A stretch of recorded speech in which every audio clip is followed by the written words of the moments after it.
now come to order. We're convened as of 5:32 p.m. I respectfully ask everyone attending this meeting to mute yourself unless you are recognized to speak. Thank you for joining us this evening. As the board is in-person meetings for our regular and special full board meetings, please note that committee meetings of the RTD Board of Directors will still be held remotely via Zoom and will be audio and video recorded. The meeting recordings, along with the unofficial minutes of the meetings, will be posted as soon as practicable on the board's website. At this evening's meetings, we are providing communication access real-time translation, also known as CART. Anyone who would like to access this service should send an email to the RTD board office at rtd.boardoffice@rtd-denver.com, and a link will be provided. A live stream of this meeting is also available via RTD's YouTube page. I'll now call the roll. Julian Bouquet. Present. Director Broom. Present. Director Busick. Here. Director Catlin. Here. Director Davidson. Here. Director Deschel. Here. I am Lynn Geisinger. I am here.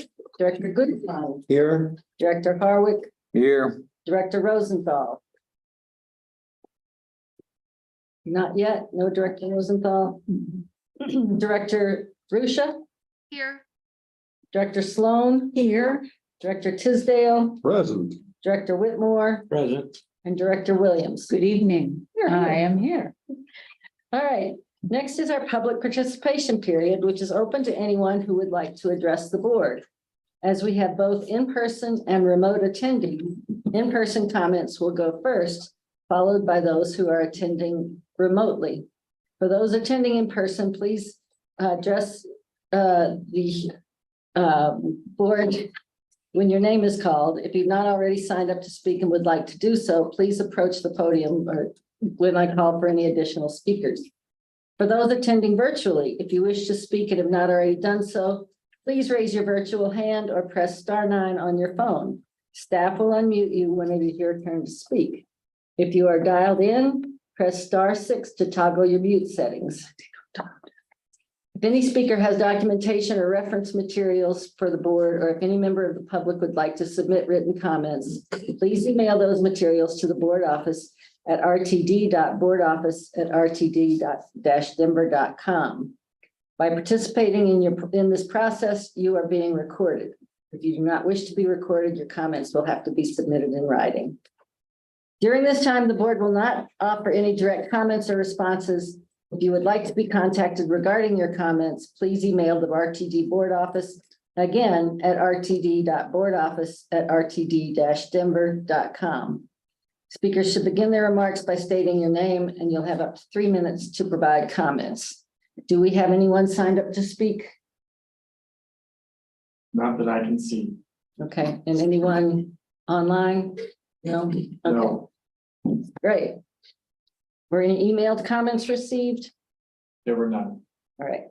There are 2 recommended actions on the agenda this evening, listed as section 4, actions A and B. The first action, A, is for the approval of 2023 general manager and CEO's performance appraisal and related compensation. For the board of directors to approve general manager and CEO Deborah Johnson's attached performance appraisals for the period of January 1, 2023 through December 31, 2023, or the performance period. And in connection therewith, to approve no corresponding monetary incentive award and no corresponding change to the 2024 adjusted base salary. I would note for the record that the earlier board report did not include the information about no corresponding monetary incentive award or change to the base salary. Do we have a motion? So moved. Second. I hear Director Williams as the movement and Director Davidson as the second. Is there any discussion on this motion?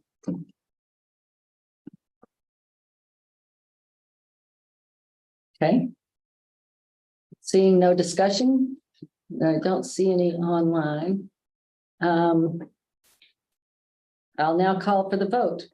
Are there any no votes? I would note that this matter has been discussed in detail at previous meetings and in executive session. The next action B is for, oh, I'm sorry. The motion did pass. We have 14 attending, 1 absent, and 0 no votes. Thank you. The next action B is for the Fifth Amendment to the GM CEO employment agreement. For the Board of Directors to adopt the Fifth Amendment to the employment agreement with General Manager and CEO Deborah A. Johnson to adjust the annual deadline by which the board shall adopt the weighted success outcomes, organizational values, and goals, and the distribution of the compensation increase between base salary and incentive compensation for the upcoming performance period from December 31 to January 31, as set forth in the proposed amendment. Do we have a motion? Busick, so moved. Second. Here, Director Busick as the movement and Director Catlin as the second. Is there discussion on this motion? I'm sorry. Go ahead, Director Tisdale. Thank you.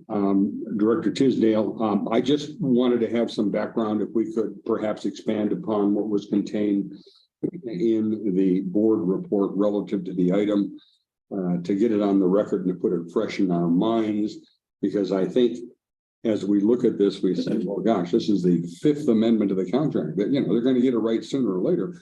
It's kind of like practicing law. We always say we practice. We're never perfect.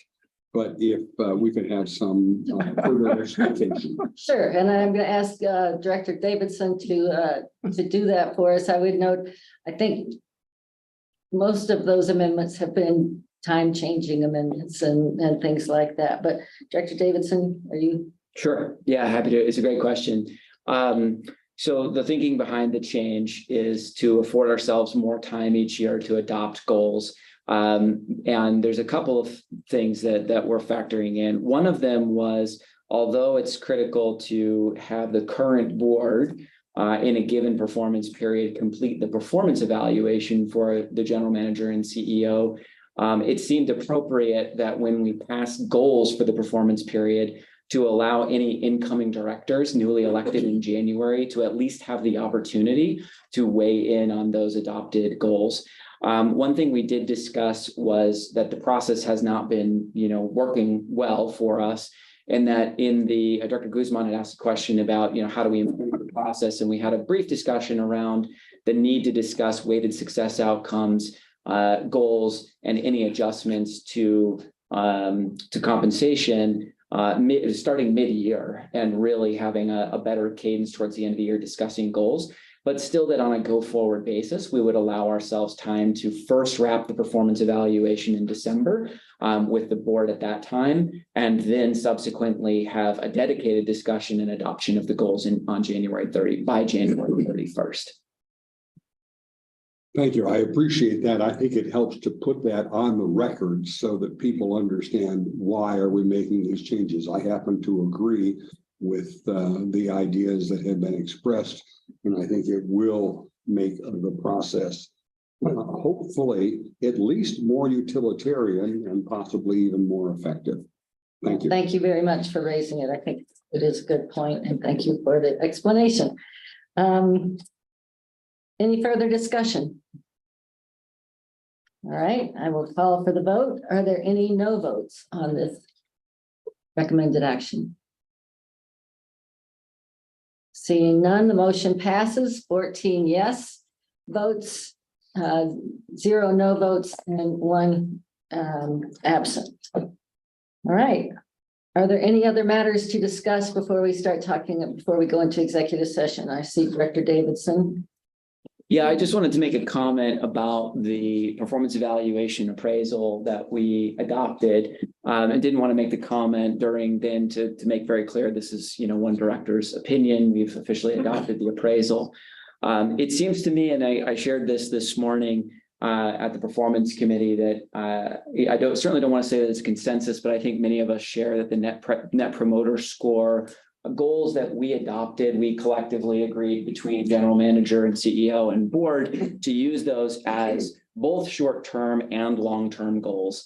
I think it has become apparent that these are very much in their nature long-term goals. They take sustained action over a long period of time. I, for one, in my opinion, believe it remains important to measure those, to adopt those, and to move them. But we need to find a more granular way to measure agency performance and to agree between board, general manager, and CEO on how we measure on an annual basis that we're making progress against those goals. I think there's a real opportunity for that. The appraisal that we passed this evening found that the general manager and CEO did not meet 3 out of 4 of our objective criteria. While that is certainly how the math came out, when we look at the subjective criteria and the organizational values, she passed those with flying colors. And that was only done in service of our strategic priorities that we believe we're measuring with NPS. So to me, there's a fundamental disconnect to say that we see that the general manager and CEO is performing for the agency and for the public in great ways against our strategic priorities with things like zero fare for youth, completing a fair study and equity analysis that has made our fares more affordable, more equitable, and more simple than they have ever been in the agency's certainly recent history. So I think that the challenge is there for the performance committee, and certainly I own the process for the year of chairing this performance committee, but certainly ask the next chair and the next performance committee to really lean into the challenge. I think we got some good things done this year around compensation philosophy and adopting one that we had been remiss in having for a long period of time, thanks to the assistance of our great subject matter expert, Ms. Pelegi. We did react to our compensation analysis. We have had a deficiency in the agency, as the Office of the State Auditor has pointed out at least once, that we were not making data-driven decisions around our general manager and CEO compensation. We have done that. We certainly have made progress, but there is a lot more that needs to be done, particularly around ensuring that the performance committee is doing its job of adequately measuring both the short-term and long-term progress of the agency. So I wanted the chance to say that, and also to thank Ms. Johnson for her work and for what I think comes across in the appraisal as being very, very strong on the subjective criteria. Thank you. That's all. Thank you. Well spoken. I think I saw Director Broom and then Director Williams. Thank you, Madam Chair. On the compensation side, we don't spend a whole lot of time discussing that. Are our current pay scales competitive so that we can attract new employees, or are we still behind the curve? Could you speak to that? I think we're getting into some of that in the executive session today, and I don't know, do you want to speak to it now or what? Just could you? Sure. Yeah, Sure. that'd be great. Charlene Pelegi, Chief People Officer. Sorry, we're squishing this little thing. So that's a great question. So I'll answer it broadly. So from an agency perspective, the agency over the last few years has spent significant time ensuring that market assessments were done and that all compensation is at market rate or better, and just slightly better is what I would say. We're not looking to lead. That goes with represented and non-represented. So from an excluding the general manager and CEO position, which I'll talk about in a moment, yes, we are market competitive, and we are engaging studies depending on the position. For key positions like transit police officers, we're doing that annually. Because we need to, because it's very competitive and it's moving quickly. But otherwise, we're doing market assessments every other year. We will be doing one for the non-represented staff, and the represented staff will be done during bargaining. That'll all happen in 24. With respect to the general manager and CEO position, based off of the work that this board commenced with Gallagher, there was a compensation study that was completed. You will see when we discuss further, my recommendation is there needs to be another one done in 2024 to make sure. There's a lot that has changed in the sector there as well. So generally, yes, Director Broom, we are competitive, and we do keep touching on the market and analyzing the market. Okay, thank you. And we know. Thank you. Yeah, I would note that Director Rosenthal has joined us. Sorry for being late. It's all right. Director Williams, did I answer your question? That's all you needed? Director Williams? Okay. Director Williams. Thank you, Madam Chair. I'd just like to note, and I think Director Tisdale and Director Broom have been here as long as I have, that the process that we are doing now is a great improvement over what we did in previous years. and a 400% improvement from the process that the general manager and CEO went through when I first started. So although there's weight on both sides of this, I think that we all feel that the process is better and that we are very, very grateful to have Ms. Johnson with us throughout. Thank you. Director Tisdale. Thank you very much, Madam Chair. If I can just follow up on that. The first time I came to a general manager review conference with the GMEOC, as we call it at that time, or the GMOC, General Manager Oversight Committee. The review consisted of a spreadsheet that was taped up on the wall that started there and ended there. And for the sake of the record, I've just indicated a distance of about 22 feet of little boxes. And it was an amazing, one might say insane, I won't, but one might, process. And it has been greatly improved. I will put that on the record. Thank you. Anyone else? I agree. I think we've had a big change in the process, and I'm looking forward to moving to goals and metrics that we all feel hopefully will be giving Ms. Johnson the information she needs and the support she needs as she moves forward. And I want to say thanks very much to Director Davidson for all his hard work on this, because he has put in a lot of time. Appreciate it. Now, let's see. Other matters to discuss. I have one. There's an onboarding tomorrow on operations. A lot of that is on service changes and on the service planning process, but there will be other operations discussions. You know, we've booked these, we've kind of put these out as onboardings for the new people. And then I know staff works hard and it turns out to be very few people. So I'm going to be attending tomorrow, may have to miss a little of it, but I'll be there, and I would encourage, I think we all can learn a lot. And I think, you know, it may be something that we want to, certainly we want to get these going earlier. And it may be something that we want to start, you know, at least every 2 years when people are coming into the board, to get everybody coming back and doing some re-onboarding. So encourage you to attend on that. Anybody else? Other matters?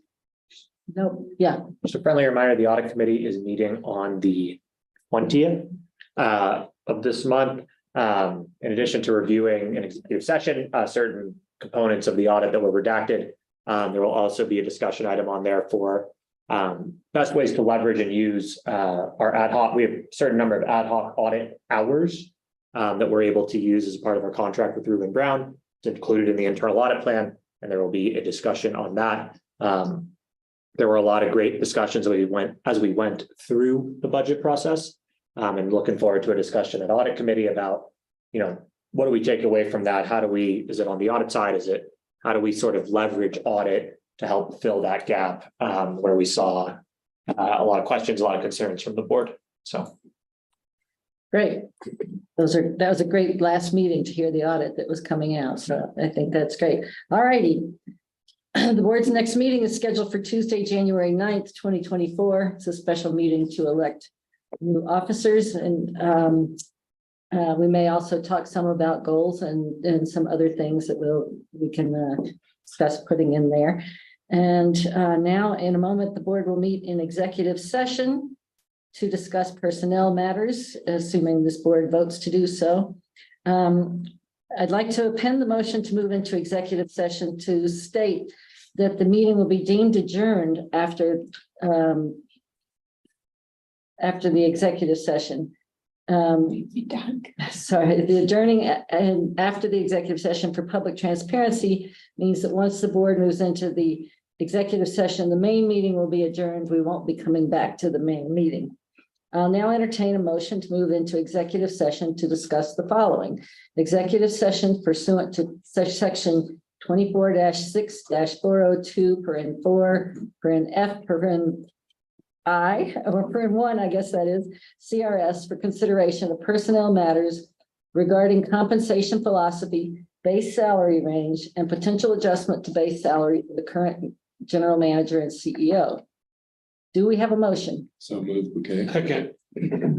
Okay, I hear Director Bouquet as the movement and Director Whitmore Moore as the second.